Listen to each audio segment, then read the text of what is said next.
যে ব্যক্তি পরিশ্রমী সে কখনো অন্যের সহানুভূতি প্রত্যাশা করে না। জীবনের আসল মানেটা তখনই ফুটে ওঠে যখন আপনি অন্যের উপকার করার মাঝে নিজের সুখ খুঁজে পান।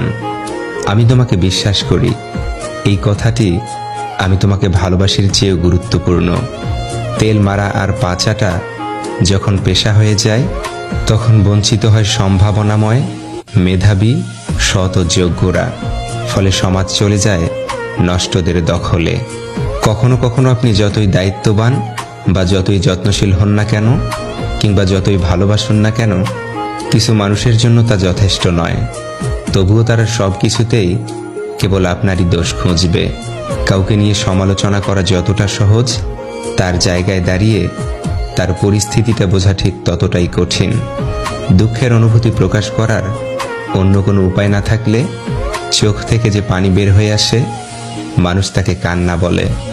জীবনে এগিয়ে চলতে হলে অপমানগুলোকে সঙ্গে রেখো, অভিমানগুলোকে নয়। চলো ভেঙে দেই সবারই, আজ আছি কাল হয়তো নাও থাকতে পারি। জীবনের গল্প ভূমিকাহীন, প্রতিটা লাইন হয়তো পড়তে যতটা সহজ মনে হয়, বোঝা ঠিক ততটাই কঠিন। হয়তো বুঝতে পারো না, তোমার উপর হিংসা করে যারা, তোমার সাথেই হাসি মুখে মেলামেশা করে তারা। বড় মাছটা নিতে চাইলে বড় পাতিল জোগাড় করো, বড় পাখিটা পুষতে চাইলে ভালো খাঁচা তৈরি করো। খাঁচা না তৈরি করে পাখি আনলে সেই পাখি উড়ে গেলে পাখির দোষ দিও না। দুজনে বদলে গেছি, একজন ইচ্ছা করে আর একজন দিনের পর দিন অবহেলিত হয়ে। পাক্য অভিনেতা সে, মন খারাপের গল্প লুকিয়ে সামনে হাসে যে। আমি বড় হয়ে গেছি, তবুও ব্যথা পেলে সবার আগে তোমাকেই খুঁজি মা।